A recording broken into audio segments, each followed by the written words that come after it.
Optima has a quilt shop where she sells many colorful quilt blocks for people who want to make their own designs.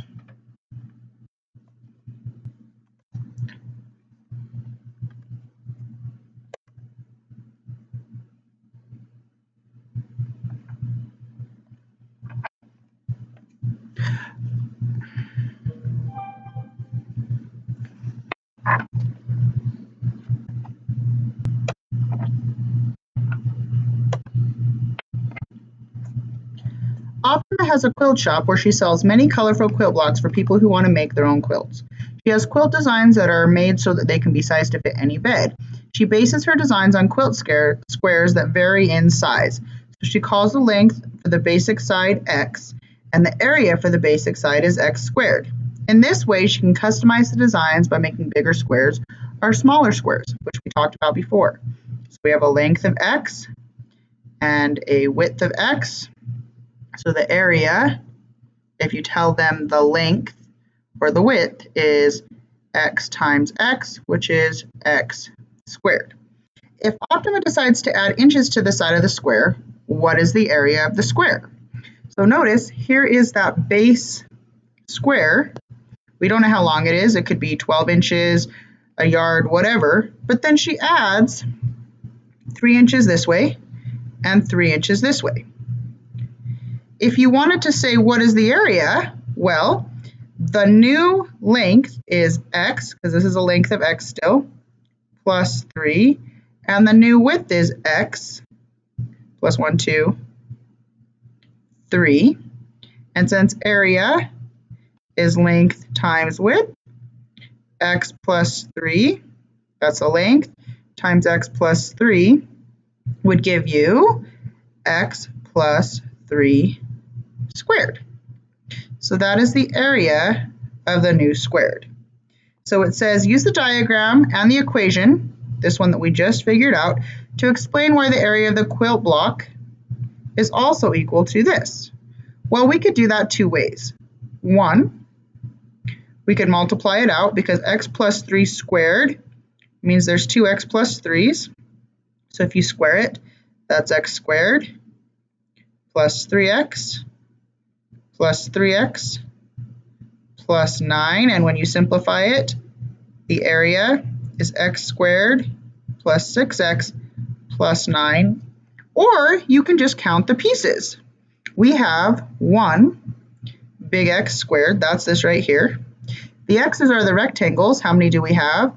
1, 2, 3, 4, 5, 6 X's. And how many little squares of fabric?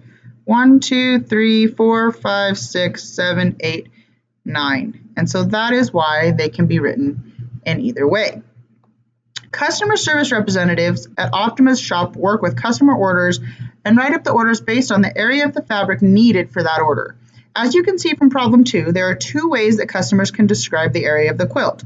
One way describes the length of the blocks. Okay, that's this way, X plus 3, and then we square it. The other one describes each of the areas of the 4 sections. That was this one. For each of the following quilt blocks, color the block area that matches the expression blue. Basically, we didn't want you to have to draw it. We just want you to shade it in.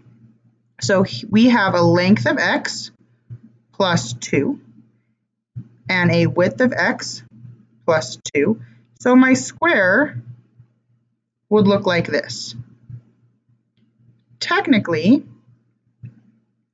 we don't need this part right here. So really it looks like that. Now that you've colored it, you want to write the equation. So if you think about it, well, we already said it has a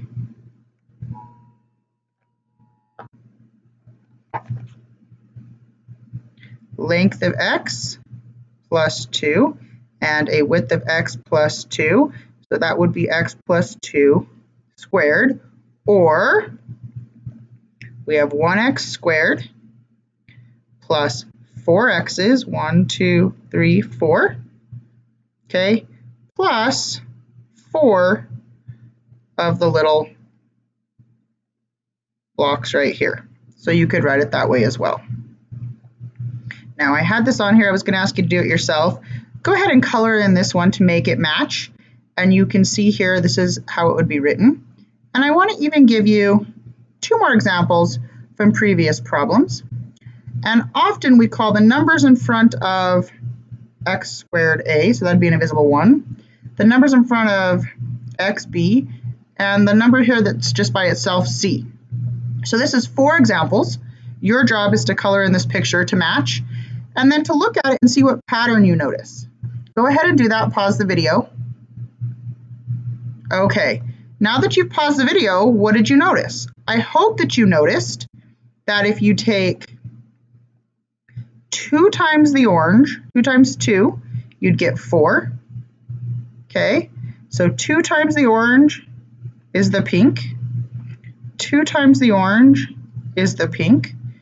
2 times the orange gives you the pink, right? Because we had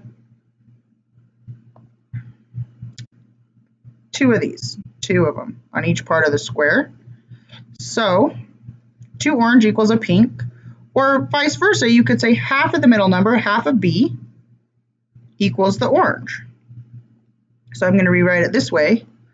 1/2 of the pink, so 1/2 of B equals, and I shouldn't say, equals the orange. And we call that H, because we've talked about it before, that if you're looking at transformations, it is A times X minus H squared plus K. This is our H value. The other thing you can look at is the orange to the blue. If you took the orange value and squared it, 2 times 2, you would get the blue. 1 times 1 is 1. 3 times 3 is 9. And 5 times 5 is 25. So the orange value squared equals the blue, or you could say the square root of blue equals the orange. The square root of 25 equals 5. And otherwise, you could say that H, because this is really H squared equals C. Optima likes to have her little dog Clementine around the shop. One day the dog got a little hungry and started to chew up the orders. When Optima found the orders, one of them was so chewed up that there were only partial expressions for the area remaining. Help Optima by completing each of the following expressions for the area so that they describe a perfect square. Then write the 2 equivalent equations for the square. So basically, we're missing the C part. We're missing the little squares. If you wanted to think about it, we know we have the big X squared, and we have 4 more X's. Well, in order to write a square, you couldn't just put those 4 X's here, because now it doesn't look like a square, it looks like a rectangle. So we would have to put 2 of them here and 2 of them here, right? And if you go back to it again, we have our square, our X's were the pink, okay? And now we're trying to figure out the C, or the blue area. How many pieces would we need to complete the square? That's the part that the dog ate, like it chewed up the order and ate this missing part. Well, if you complete this picture, oh look, we need 4. Now, if you think about that mathematically, we already said this pink one, okay, can turn into the blue one. Well, let's think about it even more, okay? The blue one is the orange squared, and the orange is half of the pink. So if we took half of the pink, 4 divided by 2, we would get 2. Oh, that is our H, right? 2 and 2. That's how much was added to the base square. And then if we squared it, 2 squared, that is our C. That's how much it fills in. So that is the 4. So this original one becomes x squared plus 4x plus 4. And again, this would be that blue part, and this is that pink part. All right, I'm going to do one more of these. So this time we have an x squared plus 6x's, so I've split the x's in half, right? So we're going to take the middle number, the pink one, otherwise known as the b divided by 2, or 6 divided by 2, and that tells me we added 3 to each side excuse me. And now we want to square it. So turn that into a square. And how many pieces are there? 9. So now let's go back and look at it again. We had a side of x plus 1, 2, 3. That's what goes in there if we were looking at it as the lengths of the sides. And if we were just looking at the pieces, we have the x squared, one of them, plus 1, 2, 3, 4, 5, 6 x's, right, which we already had. And then what was the leftover part? 9 little leftover pieces in here. I'm going to have you do the remaining 2. Here's a picture for this one to help you out. And then I want to talk about it. What is the actual relationship between b and c? Again, that is if you have x squared, that's an invisible a in the front, or an invisible 1, plus bx, so the middle number to the last number. And I've already hinted at it. It is half of the middle number squared equals c, or half of the pink number squared equals c. Will this strategy work if b is negative? Well, I don't know, so I made a negative 10. And let's try it. We could draw a picture here, and there's 2 ways to think of the picture.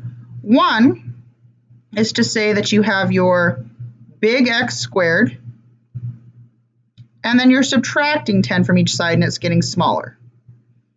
And you'd still end up with a picture. The other way to think about it is to say that you have your big X squared and you're adding negative 10. So you'd do 5 here and 5 here, and it would be negative. That makes sense in math, but not really in the real world. And we'll talk about that later in class. Want to throw that out there. But we want to see if this works. And I already had the answer in. Oops. But let's see. What do? We take half of the middle number. Okay. So half of the middle number. And that gives us negative 5. Okay. So that's why we would have 5 on one side and 5 on the other. And then we square it.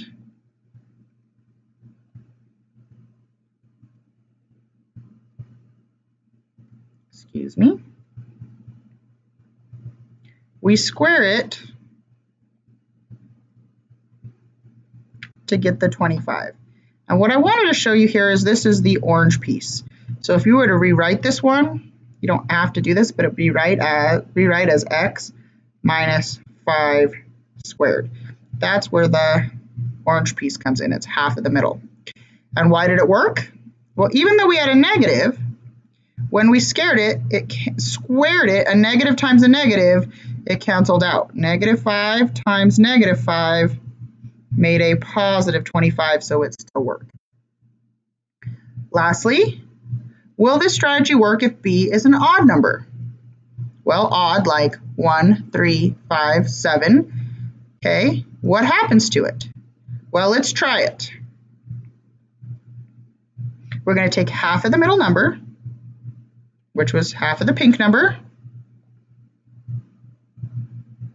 Half of 5 is 2.5. That's actually the orange number if we were going to rewrite it. That's the h, okay, the length of the picture.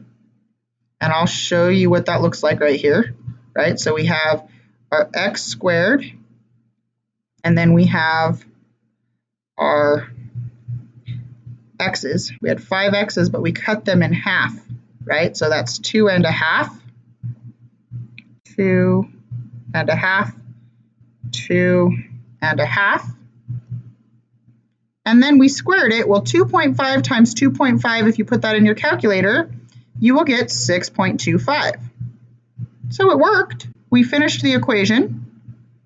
What happens to c if b is odd? Well, then c is a decimal or fraction. And let's look at our picture and see how that works. Okay, we had our x squared, our basic spot right there. We again had the 5 x's. 1, 2, 3, 4, plus 2 halves, that makes 5. And then we need 6 1/4. of these squares. So let's think. 1, 2, 3, 4. Here's 2 halves, that's 5. Here's another 2 halves, that's 6. Oh, and we have our little quarter. So 6 1/4, it worked. Please fill this in and do any of the parts I didn't do and bring it in for points. Thank you.